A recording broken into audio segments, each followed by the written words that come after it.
Alors, après notre transition allemande, reprenons, on n'est pas loin, hein, parce qu'il y a du Kretschmer pour la typologie.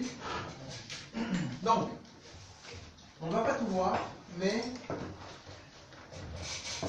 pour prendre un peu de recul par rapport à nos typologies anatomiques générales, il y a déjà celle qui a été reprise depuis longtemps par le FBI.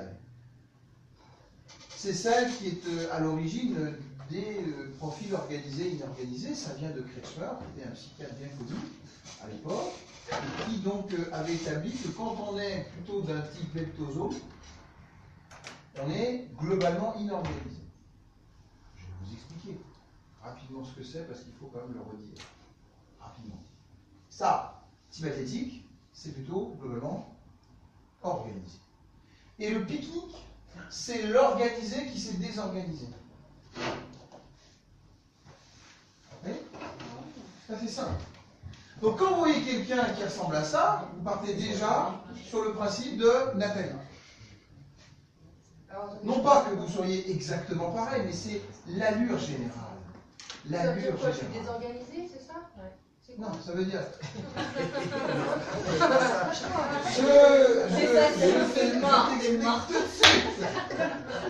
La pauvre, tu vois, ça fait 2 jours, c'est bien. Tout va bien. Tu vas être sa victime. Ça va aller. Non, mais autant que je le sache. Comme ça. Non, mais t'inquiète pas, je suis. Vous avez ce schéma. Ah. Non, mais il est Donc. désagréable en ce moment, je sais pas ce qu'il fait. Non, mais il faut. Non, mais faut faire quelque chose.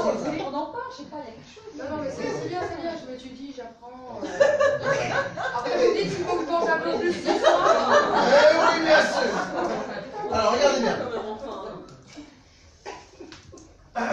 Je ne reviens pas donc sur la justification psychosomatique. Maintenant, c'est un état des lieux que l'on doit entériner, acquérir. Nous avons, à la simple vue de quelqu'un, désormais, la possibilité de déduire les premières hypothèses de travail les plus probables. Je répète, selon Kretschmer et ses typologies, reprises par le FBI, encore aujourd'hui, elles sont reprises en termes de négociation par toutes les polices, et en particulier new-yorkaises. Ici, nous avons donc un type athlétique. Le type athlétique, c'est celui qui est organisé globalement. Organisé, je rappelle, ça veut dire qu'il est dans le contrôle avant tout, préméditation et sélection de sa victime. L'organisé apparaît donc dans un mode contrôle assez généralisé dans le meilleur des cas, dans l'archétype, et donc faisant penser à titre mnémotechnique plutôt à militaire, quelqu'un qui apparaît plutôt distingué et qui apparaît plutôt athlétique de ce fait dans l'image que vous en avez à l'instant. Ok? Bon, imaginez militaire, c'est simple. Militaire distingué, militaire athlétique, militaire organisé. Et donc, il contrôle, il prémédite, il sélectionne sa victime, ou même la situation dans laquelle il veut se trouver, ou la profession dans laquelle il veut s'engager. Tout est contrôle, préméditation, sélection. Si vous voyez un type comme ça, vous savez déjà que la première hypothèse de travail, sans réfléchir, ça va être instinctif, qu'il est beaucoup plus probable qu'il soit contrôlé, Organisé. prémédité, sélectif. Hein? C'est simple. Y a-t-il quelqu'un autour de cette table qui ressemble plutôt à ça? À moi. Julien. Bon. Un peu. Je me laisse pousser un peu la barbe, mais ça va. Hein? Oui, il y a un petit côté effectivement athlétique chez Julien, mais il n'est pas le seul. Il n'est pas le seul. Non, il y a aussi, Qui est plutôt athlétique autour de cette table? les hommes, là. Monsieur le consul. Qui d'autre? Un temps soit Voilà. peu, mais Chaque homme qui est présent. Ouais, ça se discute. C'est un bon mélange, mais globalement. En tout cas, si vous êtes franchement dans ce cas-là, sachant que il y a bien sûr des cas qui sont entre ces deux-là, hein. Il y a une grande diversité clinique évidemment, mais si vous vous rapprochez de ça, franchement, alors vous savez que vous êtes plutôt pas mal dans les premières hypothèses de travail en ce sens. On va beaucoup plus loin, puisque c'est quelqu'un qui, en termes d'intervention, contrôle, prémédite, sélectionne, il est en capacité de vous bouffer, de vous dominer, de l'emporter même relationnellement sur vous, parce qu'il a l'habitude d'être à l'aise, l'habitude de vous intimider, l'habitude de... Je reviens pas sur ma petite... Vous voulez vraiment que je le fasse S'il vous plaît. Vous pouvez remonter le temps, s'il vous plaît. Donc, quelqu'un qui est un dominant, c'est quelqu'un qui sait contrôler.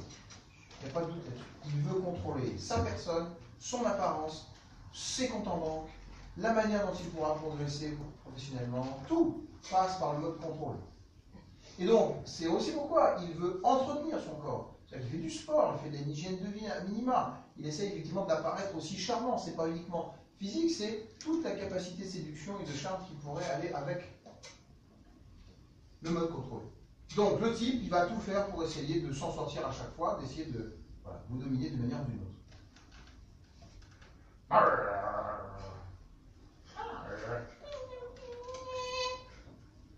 Donc, si vous êtes... C'est sûr qu'il va faire... Ou... Ou...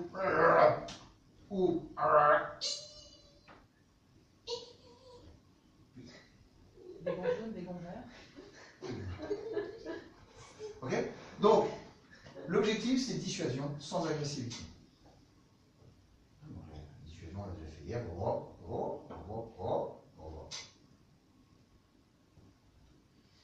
Si vous ne faites pas ça, c'est clair que vous allez vous retrouver soit à être encore plus victime ou manipulé que vous n'étiez déjà, soit à être dans la confrontation physique, et donc sans aucune échappatoire véritable, face à un individu de ce genre. Donc, l'idée, c'est que même en termes d'accueil dans une institution quelconque, on a besoin de savoir ça, pour justement ne pas envenimer davantage la situation. C'est pour la raison pour laquelle ce qui pourrait coller, ou qui est donc plus compatible en termes de troubles de la personnalité ou du comportement version DSM 4-5, c'est sociopathe, paranoïaque, borderline, narcissique, obsessionnel compulsif, passif-agressif, en tout cas dans la version agressive. Ces termes-là ne vous parlent peut-être pas pour les non-initiés, mais notez néanmoins l'idée générale du sociopathe, terme d'ailleurs qui n'appartient pas au DSM-4, DSM-5, mais qui est plutôt une appellation que j'aime à reprendre, c'est-à-dire un psychopathe, un antisocial organisé. Un paranoïaque qui est donc un délire de persécution, mais qui systématise sa rancune et sa vengeance, version peut-être, avec des relents psychotiques ou paranoïdes de notre agresseur au lycée hier. Borderline est à limite agressif, où on est effectivement donc dans la soudaineté et la pulsion radicale, très lunatique de l'agressivité quand frustration ou intolérance à la frustration se fait jour. Obsessionnel compulsif, c'est tout simplement le perfectionniste qui aime à ce que tout soit rangé, bien rituel, bien carré, qui donc correspond bien aux militaires aussi de ce point de vue qu'on peut parfois l'imaginer. Et le passif agressif, c'est celui qui est agressif au sens que il peut parfois être cycliquement ou avoir des versants comme ça passifs, mais quand il a décidé vraiment d'être agressif, alors il met tout en œuvre, un peu comme un missionnaire, pour aller jusqu'au bout de cela. Alors, pour décrire un peu plus le profil organisé, rapidement, c'est quelqu'un qui, dit-on, a plus de dur que de mou. Si vous regardez donc ses pectoraux, et si vous regardez donc son ossature musculaire, voilà, tout est plus en relief de manière osseuse ou de manière musculaire. Vous avez le muscle ou les os, c'est plus en relief, plus de dur que de mou. Épaule large, qui généralement donc est le double de la taille, en tout cas plus importante. Main large ou massive, main de bûcheron, surtout large et prégnante en rapport. Cou bas et large, c'est pas franchement bien montré sur cette photo, mais il faut l'imaginer. Cou de Mike Tyson ou d'autres, ou Mr. T dans l'agence touriste. regard de vie, vitalité, vitalité telle que vous l'avez très bien d'ailleurs illustrée pour l'instant dans les expressions faciales, mais qui peut être aussi charmant, qui peut être aussi séducteur que manipulateur. Hors des géométries du visage, donc c'est un individu qui tient. Je reviens. Ici, donc, vous avez donc la symétrie, géométrie, c'est-à-dire que vous avez l'idée qu'il prend soin à ce que, par exemple, les pattes soient exactement au même niveau, que la hauteur soit effectivement pareille des deux côtés, que l'angle ici soit, par rapport à l'axe de symétrie, d'égale distance. S'il y avait un bouton là, il enlève pour qu'il n'y en ait pas ici. S'il y avait donc un rasage, il faut éviter effectivement qu'il y ait des petits restes ici, il faut que tout soit nickel, géométrique, symétrique, dans tout point. Si c'est un super organisé en tout cas.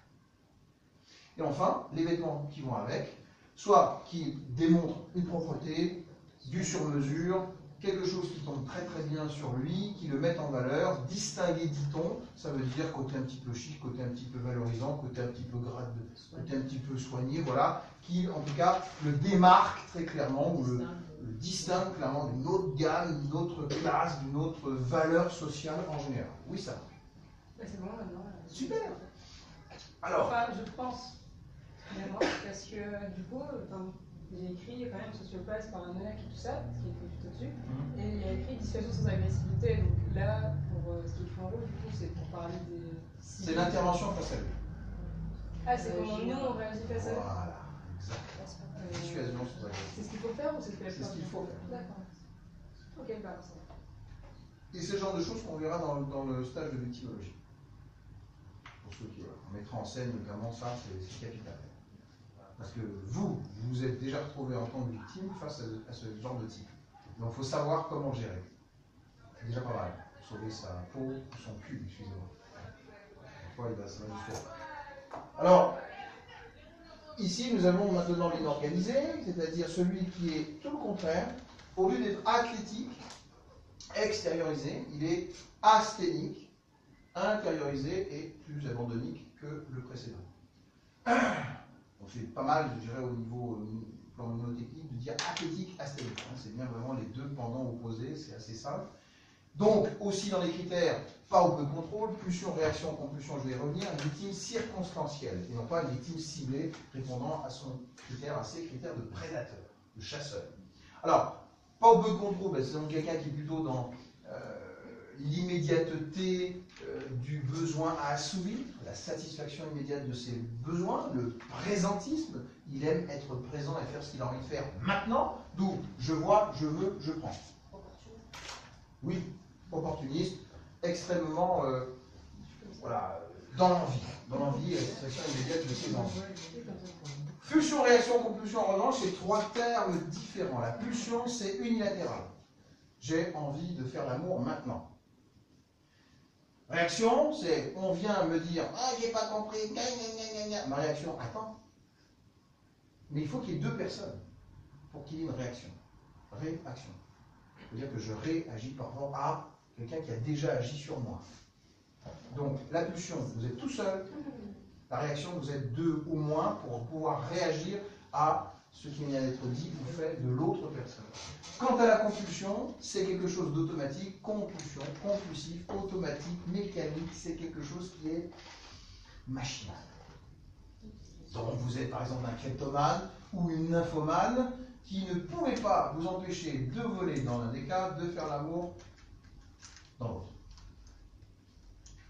Presque addictif. Quelque chose un peu différent. Donc l'idée c'est que dans les trois cas de figure, il n'y a pas de contrôle, ou peu de contrôle. Vous êtes dans plus une réaction instinctive que réfléchie, rationnelle, préméditée, sélectionnée, etc. D'où les cas qui peuvent correspondre davantage le psychopathe dans la version antisociale, cette fois-ci DSM-4, DSM-5, où on est dans l'impulsivité. Voilà. On va imaginer un psychopathe, un vrai, un antisocial qui soit prémédité. C'est une de ses grandes caractéristiques dans les critères. Dépendant affectif, alors là ce sont justement toutes ces femmes qui ont manqué d'amour, souvent, et qui en viennent à rechercher avant tout ce qui leur manque à tout prix. Et parfois elles ne voient pas à quel point justement le prix est cher. Ça leur coûte très cher de rechercher un homme qui profitera d'elles à toute fin. Borderline, état limite dépressif, c'est dans la version dépressive. Donc c'est le type qui peut être le mari violent, mais qui vient lorsqu'il a un syndrome d'abandon, d'être un petit peu comme ça, délaissé ou se sentir délaissé, et peut avoir des accès, des versants, des moments dépressifs. L'histrionique. Ah, l'histrionique, c'est un peu la cage aux folles. C'est-à-dire, vous vous souvenez, Michel Serrault et l'autre, là, on m'échappe, qui voilà, surjouaient les folles. La cage aux folles. Voilà, j'en parle ainsi. Et voilà, et donc ce côté un petit peu sexualisé, un peu vulgaire, un peu grossier, un peu gras dans l'humour, qui en vient comme ça à se mousser, presque être narcissique là-dedans, et voilà, pour avoir le sentiment d'exister, mais c'est très inorganisé de ce point de vue-là, c'est pas vraiment structuré. Passif-agressif, passif dans le côté agressif, j'y reviens pas, et enfin schizophrène, c'est le côté plus psychotique ou en tout cas ayant cette tendance, plus ou moins, et qui donc en vient à cliver, à dissocier un petit peu la réalité du monde imaginaire ou de ses pensées récurrentes, et qui donc le déconnecte plus ou moins avec cette réalité, et comme il est plutôt psychotique, il n'est pas vraiment dans le contrôle de nouveau, et on vient à être dépendant, et peut-être qu'il y a un versant de ce genre-là, de schizophrénie paranoïde, ou d'accès de schizophrénie paranoïde chez notre agresseur au lycée hier. Puisqu'il est relevé à plusieurs reprises que, y compris le témoin, le gardien du gymnase, que quand son premier ressenti, c'est qu'il était un peu perdu. Voilà, c'est le mot qui un peu dans les nuages, un petit peu, voilà, vu qu'il ne savait pas trop ce qu'il voulait faire, ce qu'il pouvait faire, même s'il était parti avec une idée très claire, à un moment donné, on sentait qu'il était un peu décalé. Et puis ce qui est aussi assez décalé, à approfondir en tout cas, c'est qu'on a quelqu'un qui aurait un visage d'ange, et quelqu'un qui commet ce genre de choses. C'est-à-dire le fait qu'il y ait quelque part justement l'absence d'aspect psychosomatique majeur en correspondance avec la gravité des faits. Ça laisse en tout cas entrevoir l'hypothèse du clivage, une forme de clivage. Donc c'est avoir ignoré. Donc c'est tout le contraire des critères au plan physique, plus de mou que de dur, avec des épaules petites ou fluettes. Tout est introverti, donc tout est ramassé, tout est renfermé, tout est rentré quelque part, avec des mains fines, assez allongées, aussi longilignes que l'ensemble du corps, avec un cou fin et haut, un peu girafe, dira-t-on, pour s'en souvenir, bien que ce ne soit pas ayant aussi long qu'un cou de girafe, regard triste, mort, en tout cas exprimant une forme de souffrance, le désordre du visage, parce que c'est quelqu'un qui est un peu négligé, qui n'aime pas vraiment porter attention à son apparence et à sa santé, et enfin donc les vêtements qui vont de pair sans aller sur le terrain nécessairement du super clochard ou du super dépravé, enfin quand même qui ne laisse aucun doute sur son inorganisation vestimentaire dès qu'on le voit. D'où l'idée de retenir qu'il est inorganisé, faisant penser non pas à un militaire cette fois-ci, mais à un clochard, avec cette forme de négligence et non pas de distinction chez l'organisé, et enfin, on l'a déjà dit, d'athlétique, très différent de l'asthénique, en l'occurrence ici.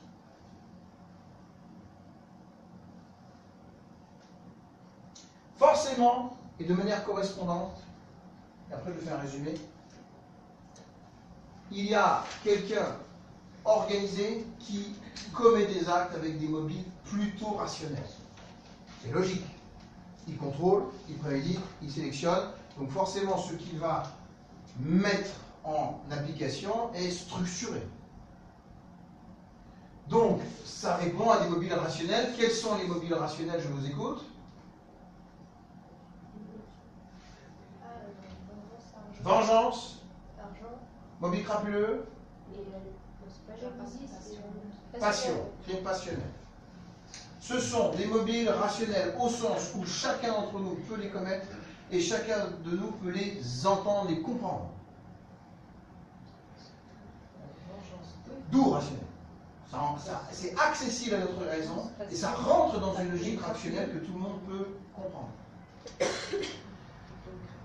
Ainsi, la vengeance passionnelle, argent.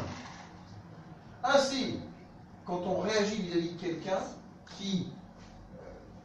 avec qui on était en conflit, et le jeune homme dira hier, oui, j'étais malmené. Réellement, de manière imaginaire, peu importe. J'étais malmené, maltraité par un certain nombre d'élèves de mon lycée. Et donc, un des mots-clés qui arrive souvent, c'est vengeance. Est-ce que c'est le genre de vengeance, maintenant, d'un parrain de mafia, petit crénique qui veut s'en prendre au clan d'en face? Je ne crois pas. Mais en tout cas, il y a l'idée de riposte. Voilà. C'est-à-dire qu'il y a quelque chose qui s'est passé à évaluer avant, qui a frustré l'individu, et il en vient tout bonnement, il n'y a vraiment rien de nouveau au soleil, ni rien d'original, à compenser dans son style à lui, dans sa disposition mentale à lui.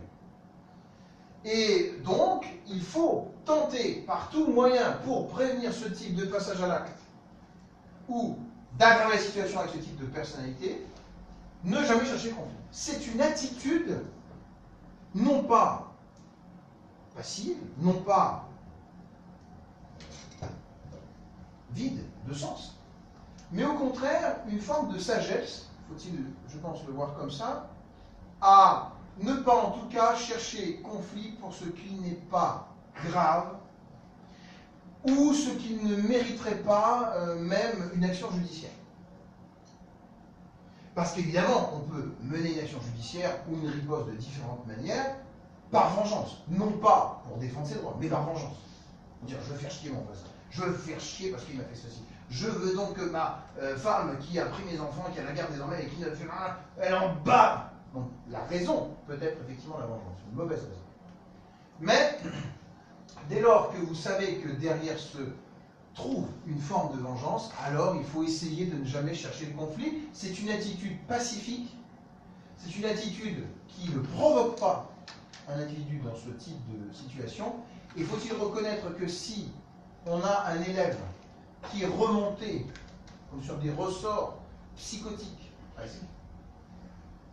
à être laissé sous une forme de harcèlement, imaginons, dans un premier temps, par des élèves qui, de manière peut-être systématique, ou en tout cas suffisamment répétée dans son ressenti, en viennent donc à l'isoler, le frustrer, l'inquiéter, voilà, psychologiquement, et mobiliser ensuite tous ces petits délires, tous ces petits, voilà, toutes ces remontrances sataniques, toutes ces remontrances, ces ravissances comme ça de haine, de fascination des armes pour leur régler leur compte.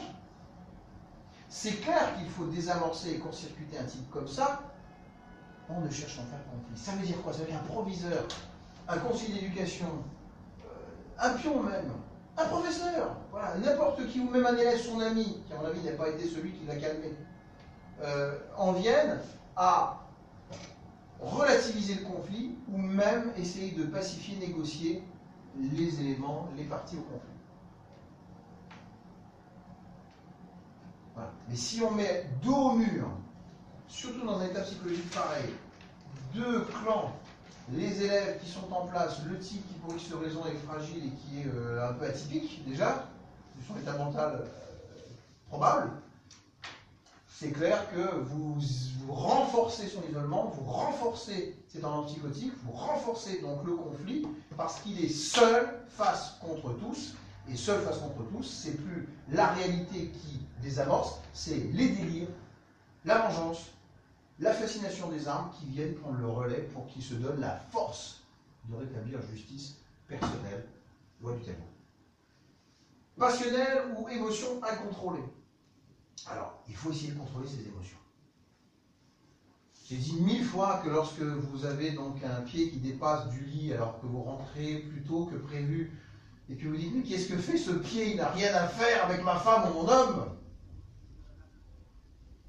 Vous avez, théoriquement en tout cas, contrôle à avoir pour ne pas sombrer dans quelque chose de pire encore que l'infidélité de votre homme ou femme. C'est-à-dire, oui, elle a fauté, il a fauté. J'allais dire, et alors? Si, précisément, il ou elle a fait ça, c'est que ne me mérite plus. Eh bien, contact. Au revoir. Au revoir. C'est tout. Voilà. Si vous avez commencé à rajouter un truc, oh putain, prends mon fusil, oh qu'est-ce qui va se passer, moi? Je deviens bientôt le détenu dans une prison pour crime. Donc on est parti pour 10-15 ans au moins. Si j'ai un enfant, ah oui, mais qui va s'en occuper? Moi qui suis déjà frustré, peut-être, pour différentes raisons, je sais de quoi je parle. Si à un moment donné, donc, je dois penser aux victimes collatérales, c'est-à-dire qu'est-ce que va en penser mon père, ma mère, mes proches, mes voisins, mes collègues de travail. D'ailleurs, je vais perdre mon travail et toute source de revenus à ce moment-là, au passage. Ouais, mais malheureusement, dans certaines cultures, c'est tellement encouragé ce genre de choses, comme un crime d'honneur, dans ce cas précis, que bien au contraire, il peut devenir le héros, il peut au contraire avoir tous les avantages possibles, mais non seulement... D'où le contrôle. Voilà, oui, mais en même temps, non seulement il va se débarrasser du problème qui est sa femme qui va tromper son mec, mais aussi il va glorifier, il va passer par un héros, il va... Voilà, Oui. on va même Encore une fois, son entrée... c'est vrai, c'est un vrai sujet. Malheureusement. D'ailleurs, ce qui mérite au passage un vrai stage, plusieurs stages en sociologie criminelle. Tout ce qui est environnement du crime. Comment toutes ces influences en viennent un jour à porter tellement atteinte à notre libre arbitre qu'on est conditionné par l'environnement. Qu'on ne peut même plus avoir le choix de contrer cet environnement. Ça, c'est quand même quelque chose.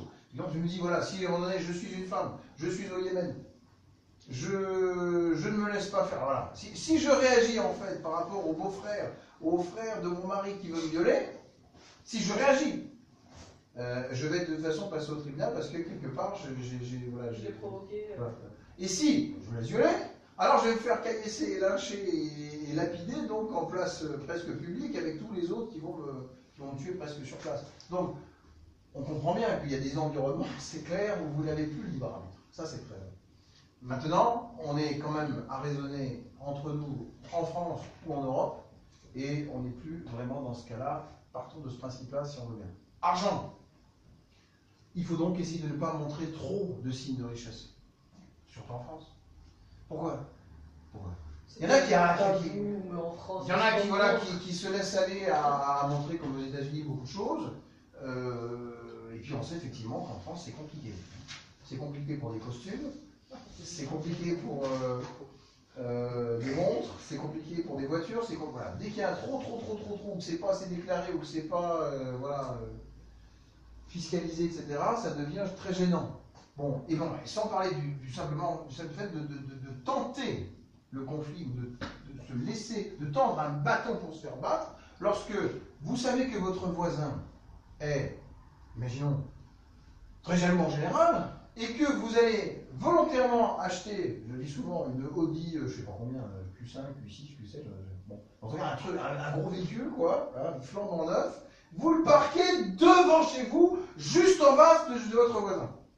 Vous savez très bien qu'en faisant ça, vous provoquez la haine de ce voisin parce que vous le connaissez bien. C'est juste dire que, bien sûr, d'un côté, vous avez le droit d'acheter tout ce que vous voulez, à partir du moment où c'est privé, où c'est votre argent, que vous assumez donc cela et que vous déclarez. Bon. Mais d'un autre côté, vous n'êtes pas seul sur une île déserte. Vous êtes obligé effectivement de trouver quelques compromis quand même pour assumer un certain respect social ou de mutualité, de bonne réputation, qui d'ailleurs entacherait celle de vos proches si vous continuez sur ce terrain dangereux d'aller chercher votre voisin qui maintenant a une haine contre vous et votre famille. Donc pourquoi ne pas ranger tout simplement votre véhicule une fois qu'il est rentré? Il a vu, hein, que vous avez une nouvelle voiture. Mais vous le rentrez gentiment et vous ne l'exposez pas. Vous n'exhibez pas vos signes de richesse trop. D'accord? C'est tout.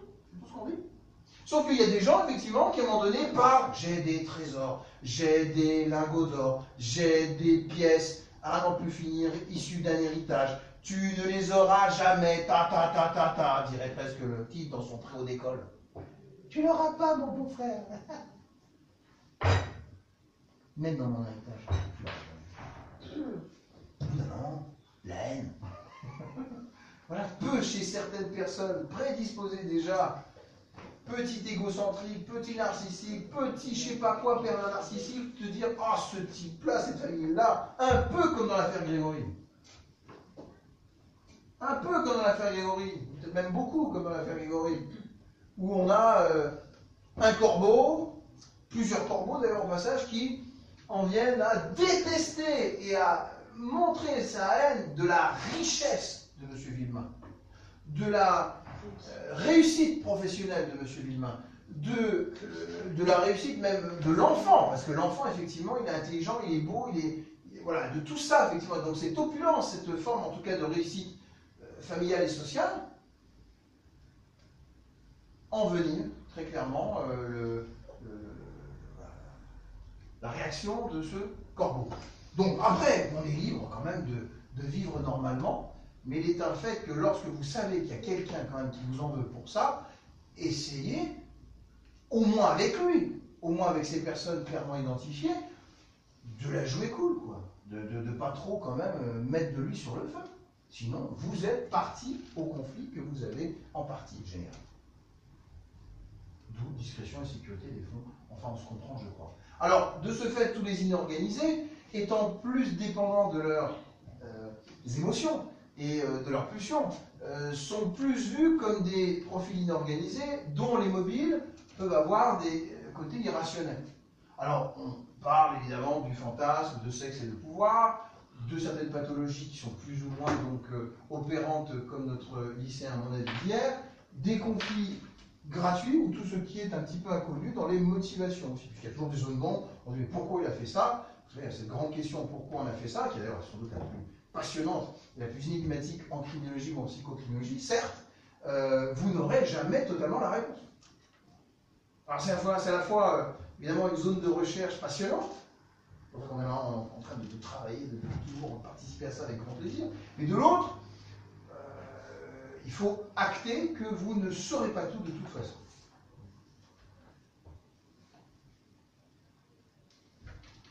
Bon. Et donc, la pathologie peut avoir des relents psychiatriques, et pour faire simple, les fantasmes sexe et pouvoir, c'est ce que vous aimeriez avant tout, ce que vous désirez avant tout, et vous commencez à le glorifier dans votre tête, jusqu'à ce que un jour vous ayez l'occasion ou l'envie tout simplement de le mettre en pratique. Parfois de manière extrêmement sonnante et trébuchante quand vous arrivez avec un fusil, deux grenades, un bâton dynamite qui aurait pu exploser, et bien d'autres choses encore. Le psychopathe sur Facebook qui, dans les jeux vidéo, a ce profil diabolique, satanique, et qui donc tue tout sur son passage avec une forte identification de ce jeune en ce personnage. Vous voyez bien effectivement qu'il y a à un moment donné, en tout cas une bonne hypothèse de travail parmi d'autres, qui est de dire qu'il est passé de la fiction à la réalité, il est passé du fantasme morbide à la réalité, et il y a un trait d'union en tout cas évident entre des vidéos de tueries de masse dans les écoles qu'il est déjà en train d'exploiter, qu'il est déjà en train d'imaginer en se positionnant acteur possible, probable, puis réellement acteur de cette furie. On passe du fantasme à la réalité. Bon, et donc, je suis sûr, maintenant que j'ai dit ça, je n'ai pas vu ce jeune. Je ne sais pas à quoi il ressemble. Personne n'en a encore donné, il me semble, le profil physique. On est d'accord. Mais moi je vous dis, rien que par les éléments que nous avons décrits ce matin, qu'il ressemble beaucoup plus probablement à ça qu'à ça. C'est tout. Et que dans un jeu de rôle, simulation vidéo que nous allons cet après-midi donc mettre en place, si je commence à aller chercher des personnes comme ça, je sais que l'hypersensibilité devra être bien, elle est déjà évidente, quelque part, mais elle doit être effectivement scénarisée en conséquence. Et que si moi j'ai quelqu'un de potentiellement organisé, potentiellement contrôlé, potentiellement voilà, il faut que j'aille le chercher de manière beaucoup plus dissuasive ou surprenante ou inattendue, parce que lui, ça va être beaucoup plus difficile à bouger. Julien s'en souvient très bien. Il faut peut-être d'ailleurs voir la petite vidéo à l'occasion. C'est-à-dire le fait que malgré ses atouts, il est intelligent, Julien. Vraiment. Il a, voilà, parfois le fait que contrôler, croyant que ça pourrait être comme ceci, comme cela, qu'il semble que c'est routinier ou que c'est voilà, quelque chose qu'il peut en tout cas assumer d'une manière ou d'une autre, pouf, surprise, à terre, fini, terminé. Voilà. Mais chaque scénario montre à quel point on doit aussi apprendre de ces soi-disant avantages et surtout de ces failles méconnues. Ça va? Alors maintenant qu'on a dit ça, on revient gentiment à notre PowerPoint sur les 3 grandes catégories ou 4 grandes catégories qui nous concernent plus, si vous voulez. Là, je veux toute votre attention. Je crois que vous ne l'aviez pas avant, mais le temps passe à la vitesse de la lumière. Ça va. Oh, désolé, c'est Non, un mais- Samsung quand même. Hein. On nous vend sa qualité en ce moment. Hein. Alors, c'est vrai qu'il est bientôt 13h. Mais bon, je vous lâche à 13h30, d'accord? Vous ne voulez pas? Le sanguin. Il y a le sanguin, le mélancolique, le colérique et le lymphatique. Donc, cette catégorisation a 4 têtes, si je puis dire, quadricéphales, date depuis très longtemps. Nous la devons à Hippocrate, vous imaginez, qui, depuis donc ce temps, a bien serré des typologies psychosomatiques en 4 temps, comme Kretschmer plus tard, qui fera sur les 3 catégories, le asthénique, athésique, pycnique. Bon, j'en prends acte, et ensuite je me dis, est-ce que ça marche? Tout simplement. Voilà, moi je suis très pragmatique. Alors, le sanguin. Le sanguin, déjà, vous devez le comprendre comme quelqu'un qui a des petits pieds, qui a des petites jambes par rapport à l'ensemble du corps, du haut du corps. Où on a l'impression, plus que l'impression, même que ses cuisses sont plus importantes que les mollets. Grosse cuisse. Un peu, ça fait penser de ce point de vue-là, si on oublie le haut, aux cuisses de coq, ou coquelet. Ensuite, vous avez donc un petit bide, qu'on ne peut pas manquer, plus ou moins proéminent, protubérant, je reprends le terme de tout à l'heure. Des petites fesses assez plates, pas vraiment charnues, ni voilà, un courage, ouais.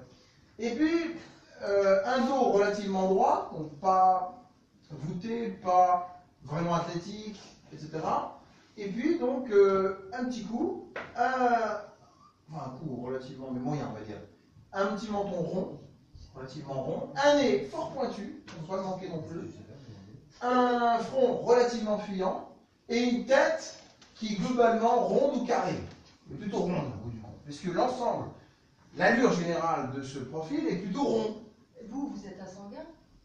Oula, Non. ça, vous voyez, non mais, C'est une question. ça, vous voyez, c'est magique, parce que seule une juvénile, vous pouvez dire ça? Seule une hypersensible, vous pouvez dire ça? Seul quelqu'un qui donc met ou instinctivement ou de manière travaillée son intuition, son hypersensibité au service de la réception, perception de ce qu'il voit, aurait pu à juste titre me dire ça. Oui, je suis un sanguin. Et c'est quoi un sanguin? Regardez bien. Déjà physiquement, avant même que je décrive ce qui est à l'intérieur. Regardez là, de profil. Oui, c'est ça, j'ai pensé à ça. Les petites mains qui se resserrent sur le ventre. Bouddha. J'ai ce petit vide, que j'ai du mal, hein, malgré voilà, quelques efforts pour la matière à enlever, mon Dieu. Okay, j'ai des petites fesses, il n'y a pas de doute là-dessus. Hein.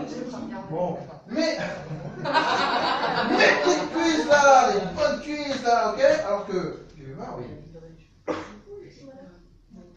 Une petite jambe aussi au passage. Regardez mon nez. Pointu. Il est parfait. Je suis. C'est gentil. Rond. Rond. Je suis plutôt rond. Une tête ronde, d'accord? Il n'y a pas vraiment de carré là-dedans. Est-ce que j'ai un. Bon, c'est vrai que le menton, on peut discuter. Il n'est peut-être pas aussi arrondi que cela. En vrai, le cou, il est quand même moyen. Et l'allure générale, effectivement, c'est.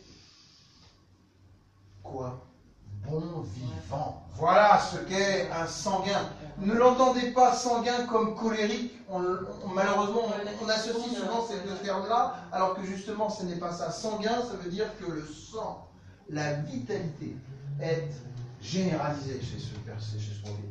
Donc ça veut dire que c'est un bon vivant, il aime bien vivre, donc il aime bien manger, effectivement. Boum, il aime bien parler, il aime bien partager, il aime bien socialiser, il aime bien aider, il aime bien aimer, tout simplement. Voilà. C'est vrai.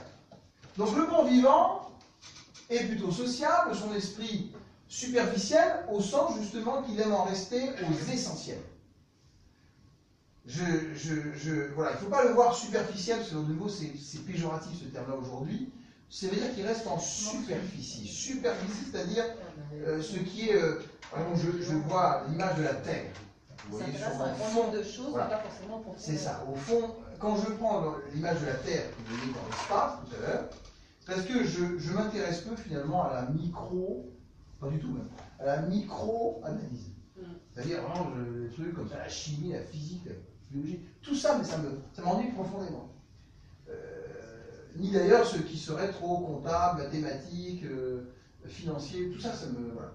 Mais, par contre, j'aime regarder la Terre, vu l'espace, la superficie de la Terre. C'est ça, il faut voir comme ça. En disant, mais mon Dieu, quel bijou, quelle magnifique nature, quelle essence divine presque, quand on est croyant, c'est vraiment extraordinaire cette terre-là. Et moi j'ai besoin d'avoir un plan, un recul en fait, voilà, de l'ensemble du tableau général pour me dire, ben voilà, je vais commencer à ensuite voir un petit peu ceci et autre chose, mais je dois garder l'essentiel. Voilà, je suis dans les fondamentaux, très clairement. Qui donc répond aussi à une logique universelle. Vous entendrez toujours dire que je ne me sens pas français. Je ne me sens pas attaché à une patrie. Je me sens attaché à l'humain. Je me sens attaché aux valeurs et je me sens attaché à la joie sous toutes ses formes, à l'amour sous toutes ses formes, aux cultures différentes. Et donc, c'est-à-dire que j'aime bien être bon vivant avec... vous ne pouvez même pas imaginer, une petite anecdote, ça fera plaisir à ma femme, ça, en voyant la vidéo, que quand je suis venu pour la première fois au Congo, en République démocratique du Congo, à Lubumbashi. Pourquoi? Parce qu'il y avait à l'époque, et il y a toujours d'ailleurs, une école de criminologie à l'université qui prépare, sous convention avec la Belgique, des cursus de criminologie. C'est une des rares universités ayant une UFR de criminologie également, comme à Abidjan, mais moins développée, très clairement développée, beaucoup plus récente et beaucoup plus sous influence belgique. Bon, je ne vais pas rentrer dans les détails, mais en tout cas, moins satisfaisante que Abidjan pour ça, à mes yeux. Toujours est-il que j'étais venu en 20 ans de voyage, les 52-53 pays visités, dans ce pays pour la première fois. Sans entrer dans les détails, j'avais connu donc une première relation avec, j'ai eu 2 enfants, et ensuite je suis allé donc, je suis séparé pour des buts très différents, mais avec beaucoup de respect mutuel, et ensuite la vie a continué. J'avais ma vie professionnelle, tout ça, etc. Vraiment, je ne pensais pas à l'amour, j'étais dans une autre sphère. J'arrive en République démocratique. Mais pour la première fois, c'est un pays qui n'est pas super attirant pour moi. Et l'histoire veut que, comment vous dire, non attaché justement à quelque chose, non ancré dans une identité ferme qui aurait pu m'opposer ou me distancer par rapport à autre chose. J'entends une voix. Non, pas elle dit, c'est la voix de ma femme qui est en train de chanter, tout simplement. Et cette voix, elle a tout de suite, pouf, touché mon cœur, si je puis dire. Et là naît une relation qui m'amène à dire que vous pouvez, avec une vision universelle, un cœur universel, être absolument touché par qui que ce soit dans le monde, même dans des endroits, dans des pays, vis-à-vis de personnes qui, très sincèrement, en termes de profil d'ailleurs, ne semblent pas vous correspondre au départ. Vous êtes très étonné pourquoi l'amour a frappé d'un coup comme ça. Voilà. Mais faut-il, c'est là où je veux en venir, avoir ce cœur ouvert, avoir cette vision universelle des choses pour pouvoir recevoir, tout simplement, autre chose que ce que l'identité ferme ou étriquée vous aurait amené à connaître. Parce que, ayant cette identité étriquée, vous vous fermez tout seul, vous mettez des ornières tout seul par rapport à d'autres possibilités dans la vie. Voilà, ça, je dis. Et je finis, c'est plus personnel finalement que dans le cours, mais c'est quand même pour illustrer le bon vivant. Il fallait être bon vivant pour pouvoir se marier avec une femme qui est magnifique, mais qui est congolaise, d'une culture quand même très différente de la mienne à l'origine, qui a 20 ans de moins que moi, qui est dans l'esthétique alors que moi je suis dans la criminologie, et qui va vous faire un enfant métis magique, auquel je n'avais jamais pensé de toute ma vie, mais qui est l'illustration même de ce que le métissage, effectivement, c'est la concrétisation de l'ouverture et de la culture différente. C'est les plus beaux mots. Voilà. Je te laisse mettre, sans doute, peut-être. Alors, le bon vivant, c'est donc aussi celui qui, voilà, derrière le mot superficiel, doit être entendu plutôt universel. Il ne se pose pas de grands problèmes. Oui. Je vis une mauvaise expérience, c'est vrai, je souffre parce que je suis hypersensible, même si j'ai appris à être moins jovial avec le temps. Je suis très sensible, effectivement, il ne faut pas me blesser trop, merci d'avance. Et c'est vrai que quand, par exemple, j'ai eu parfois quelques problématiques de ça ou des choses comme ça, ça me déçoit, mais sans doute bien plus que vous. Je vis très mal. Bon. Mais, par contre, très rapidement, je ne garde que les meilleurs souvenirs de la vie. J'efface presque, c'est comme si ça n'était jamais arrivé, lorsque le problème est résolu, que je passe à autre chose. Je ne garde et emmagasine et stocke en moi que des bonnes choses. C'est pour ça, quelque part aussi, que je suis toujours fort souriant et bon aimant, et j'adore ça. Parce que je ne garde pas en moi des mauvaises choses. Je n'ai pas vraiment de colère, je n'ai pas vraiment de nervosité. Voilà, très rapidement, en tout cas, c'est évacué. Parce que je ne veux pas me causer de problème, je ne veux pas m'imposer de problème, je ne veux pas garder de problème. Je veux être. Ensuite, le second est bien en chair, il est solide. Son embonpoint fait souvent l'admiration d'entourage. Ça, je sais pas, mais en tout cas, ses excès sont nombreux. De table, de boisson, de travail. De chair. Ça n'a pas été dit. C'est carrément, on a dit c'était carrément. Ça n'a pas dit. Il a besoin de mouvement.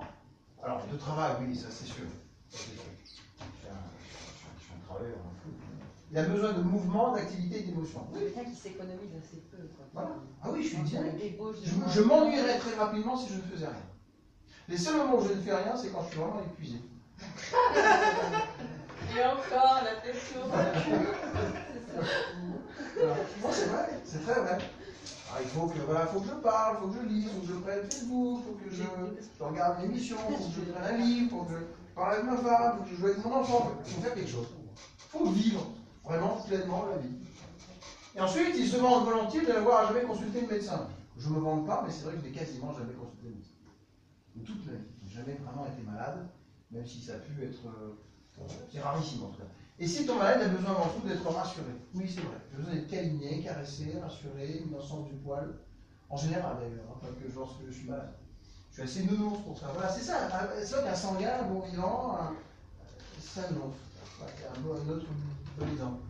Ce genre d'homme est docile au traitement tant qu'il souffre, il abandonne tout dès qu'un mieux se fait sentir. Pour retomber dans ses excès, toujours le même engouement à la vie, et le sanguin est exposé à des infections à la mort subite vers la cinquantaine. C'est ça qui me guette. Il ne reste plus longtemps, alors. Quelques semaines après. Accident plumado réservé au sanguin. Alors, colique, oui, migraine. Ouais, ce matin encore, j'avais mal à la tête. Fluxion pulmonaire, oui, puisque je suis asthmatique. Rhumatisme, oui, parce que quand je suis tellement mobilisé que parfois j'ai des douleurs musculaires, tout simplement, parce que je suis assez actif, voire hyperactif. Et ces maladies ont d'ailleurs fréquemment leur utilité, préservent l'organisme d'accidents plus graves, ça c'est vrai, parce que quand on est dans la vigilance, et l'hypervigilance parfois de son corps, dans ce qu'on fait, de la manière dont il réagit, alors on se dit, il vaut mieux que j'arrête, ou que je temporise, ou que je me soigne, ou que je fasse quelque chose qui puisse... voilà. Et puis, autre versant, c'est quand vous êtes toujours dans l'activité intellectuelle, c'est un peu comme si vous nourrissiez votre mémoire jusqu'à 80-90 ans, parce que vous êtes toujours justement en activité. C'est très différent de ceux qui s'abandonnent, qui laissent pour rien, qui sont à la fatigue, feignants, paresseux, et qui se laissent complètement aller à la vie. Donc ça ne sera jamais moi. Voilà. Dieu m'en préserve en tout cas. Et le sanguin est peu prédisposé aux maladies psychiques? Oui. Je crois que je suis plutôt sain d'esprit. Ça existe, Okay. hein. Ah, oui, ça va. Globalement, ça va. Donc, il faudra donc faire attention à ça, simplement, chez les sanguins.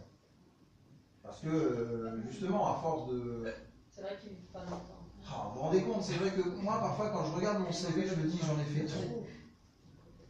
Non, c'est vrai, parfois, j'aimerais me dire, mais il a fait tellement de choses en 20 ans. D'accord, oui, peut-être, mais quelque part, je trouve ça trop, rétrospectivement. Parce que le temps que j'ai consacré à faire des livres, j'aurais pu le faire avec mes 2 premiers enfants, par exemple. Je me dis ça. Le temps que j'ai consacré à faire 52 voyages, j'aurais pu quand même être plus présent avec mes parents. Ou avec mes amis, qui sait. Si j'avais effectivement fait, je sais pas moi, essayer de convaincre, de persuader, de toujours mobiliser pour cette criminologie, même si c'est une vocation peut-être, quelque part, cette concentration d'objectifs a un petit peu... même encore aujourd'hui, par exemple, où j'aimerais beaucoup faire du service public pour les autres, d'une manière ou d'une autre, même parfois chrétienne, dans mon église, j'ai pas le temps. Voilà, j'ai un problème de temps. Donc, moralité, il est temps de transmettre, de faire de vos élèves des maîtres afin de pouvoir déléguer et de vous reposer pour profiter un peu plus de la vie. Alors, c'est gentil. C'est Je gentil. suis encore T'as dit, jeune. mais non, d'abord, il y a le mot maître qui me dérange. Quand je dis maître, c'est Non, non, pas le pouvoir. je sais, mais je préfère préciser les choses, si vous êtes un petit peu dérangé. Non, je ne me considère pas comme un maître, mais je me considère plutôt comme un super existant.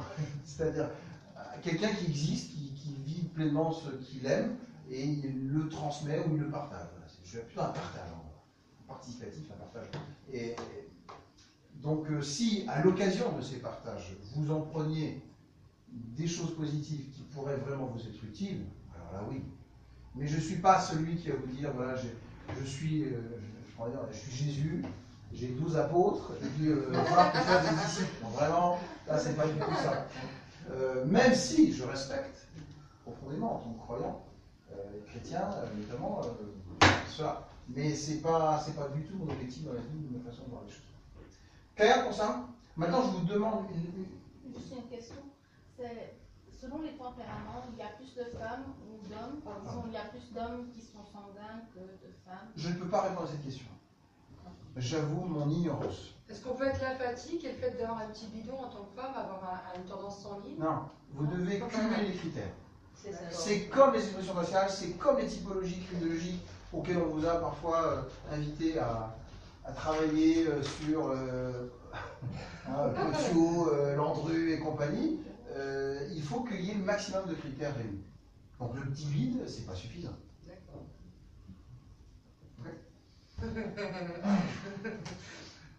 Mélancolique, tout fait. Il ressemble tout simplement au leptosome, à l'asthénique. C'est-à-dire à une organisée comme une version Kretschmer. On observe que tout est plutôt fluet et longiligne, même donc la finesse de ses pieds, même, alors là il n'y a pas justement de vraie différence entre la hauteur plutôt le haut de son corps et le bas, en prenant comme axe de symétrie la taille, c'est plutôt effectivement donc tout longiligne, il n'y a pas vraiment de cuisses protubérantes. Par contre on a effectivement des petites fesses bien marquées, bien rondes, bien échancrées, et puis une rondeur relativement voûtée du haut du dos, avec ce côté aussi qu'on ne peut pas manquer chez eux, voilà, à hauteur du sternum, avec un cou donc relativement avancé, et tout est plus ou moins anguleux ou triangulaire chez la tête, le haut du corps de ces individus. Alors, le mélancolique, on va vite passer, puisque c'est vraiment l'asthénique ou l'inorganisé de base, c'est le type d'homme plutôt émotif, qui, insociable, doit-on comprendre comme asocial, c'est-à-dire en marge de la société, ayant du mal à s'intégrer, et c'est pour ça que je dis qu'il ressemblera probablement aux jeunes d'hier, également pessimiste, orgueilleux, replié sur lui-même. Quand on dit orgueilleux, c'est vrai que c'est plutôt égocentrique. Orgueilleux est toujours péjoratif. Quand on dit égocentrique, côté psychiatrique, d'accord, mais c'est surtout centré sur lui-même. Il pense par lui-même, il réagit par lui-même, il a du mal finalement à être en relation avec les autres, donc c'est un petit peu en vase clos qu'il réagit. Son corps est maigre, le crâne est développé, hein, c'est ce qui peut trancher ou contraster, et au détriment d'un corps frais. Le mélancolique se pose des questions profondes et souffre de multiples troubles nerveux. Moi j'ai été frappé de voir qu'un Francisol me correspond à ça.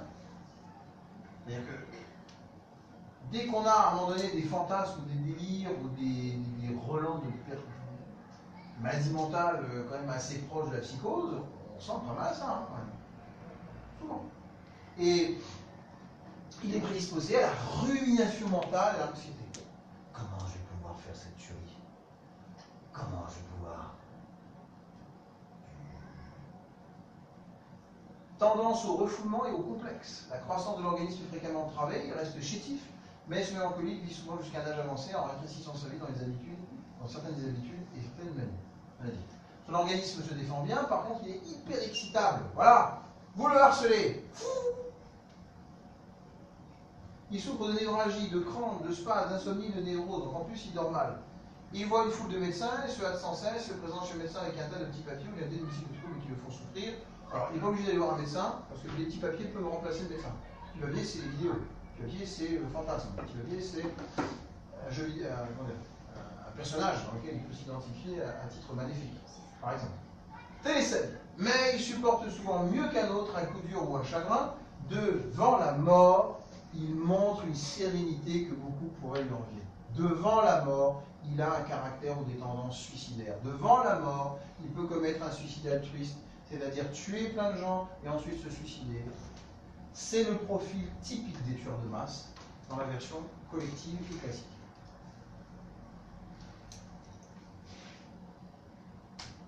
Le colérique. Alors là, nous avons affaire à qui? Le colérique, comme son indique, est vraiment irritable. Ça va assez vite, très susceptible, agressif, téméraire. C'est le type même de l'organisé qui se laisse aller à sa domination. C'est le type même de l'athlétique organisé qui se laisse aller à la domination. Il a un corps relativement proportionné, de nouveau l'échancrure, mais tout ici est athlétique, tout ici est tonique. Et là, on voit bien que la tête est carrée, carrément. C'est carré, carrément. C'est vraiment ça. Alors, le colérique est dur au mal, c'est-à-dire qu'il prend celui un peu comme un Stallone, comme un Rocky Balboa pour encaisser toute souffrance. Tout mal est dur à cuire. Voilà. C'est encore plus simple en disant ça comme ça. Il reste stoïque et souffre sans se plaindre. C'est le type volontariste, engagé, militaire. Il va chez le médecin quand il ne peut faire autrement, il est d'ailleurs inutile de le réconforter. Il lui faut des faits de la logique mathématique. Aussi suit-il le traitement avec un respect absolu. Qui pourrait ressembler à ça? Vous connaissez bien? Arnold Schwarzenegger. Adjudant chef Chanal. Disparu mon boulot. Qui d'autre? Brad Pitt. Qui d'autre?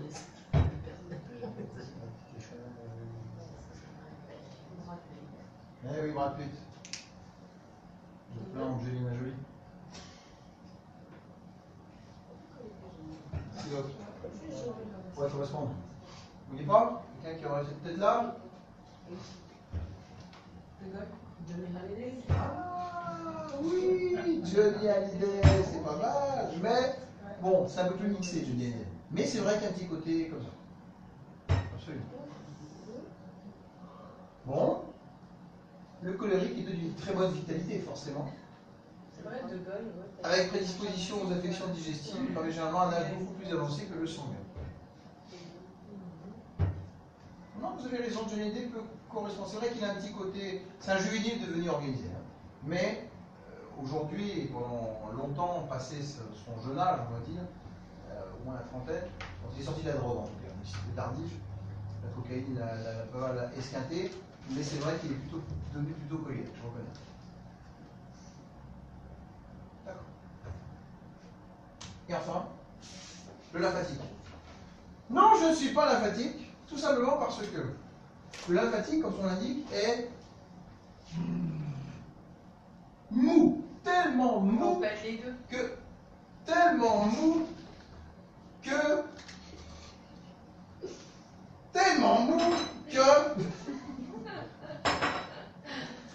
vous avez donc évidemment le côté Casimir.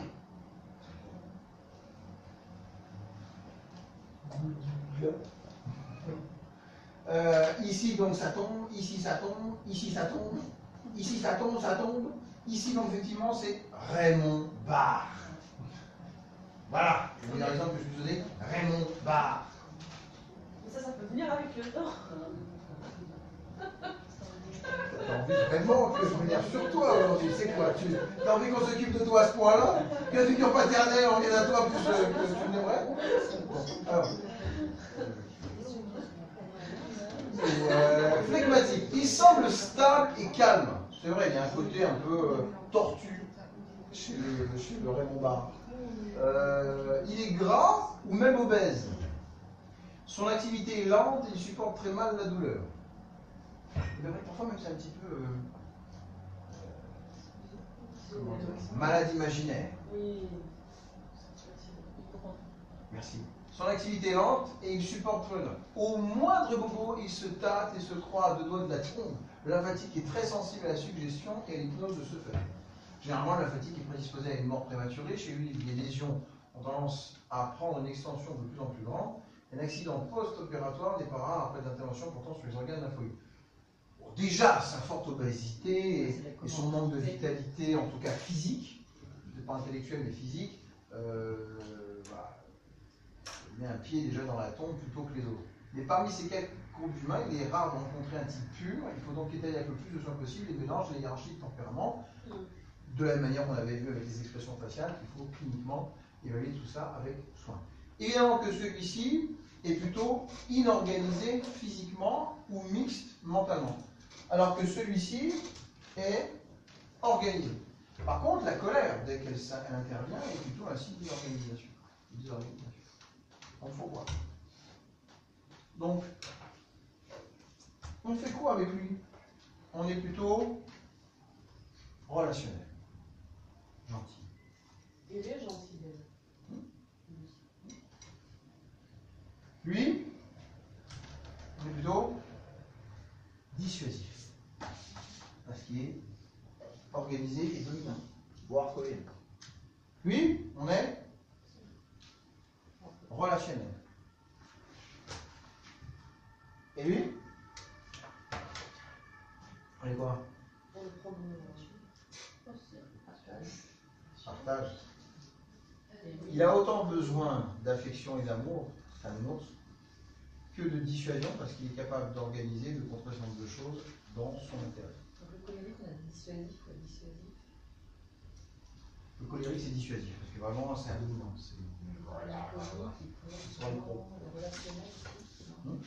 Donc, mixte, relationnel et dissuasif si nécessaire. Là, que du relationnel. Si vous êtes dur avec lui, vous aggravez tous ces problèmes. C'est ça le grand problème. C'est ce qui se passe. Il faut vraiment avoir conscience de ça. Ce sont les plus fragiles, ce sont les plus susceptibles de passer à l'acte pour pas grand-chose, c'est les plus impulsifs. Si en plus le fantasme nourrit la pulsion de mort, c'est déduit. Hein. Donc il faut vraiment être gentil avec eux. Le harcèlement, c'est la dernière des hypothèses. Ou l'absence de parents qui s'en occupent, parce que je pense que son père ne s'en occupe pas vraiment. Et parce que quand vous avez, excusez-moi, un enfant qui, ou un adolescent, hein, même s'il a 16 ans, qui développe toute une série de fantasmes morbides sur Internet avec des pages aussi terribles que celles qu'on a vues à la télévision sur Facebook, ou qu'il envoie des corps mutilés, démembrés, ensanglantés à ses propres camarades sur leur téléphone, ou que vous voyez les jeux vidéo auxquels il recourt, psychopathes sanglants, mutilants et s'attaquant au meilleur score, c'est vrai que ça avait beaucoup cumulé. Beaucoup cumulé. Je dis qu'un parent normalement constitué, même adolescent, ne peut pas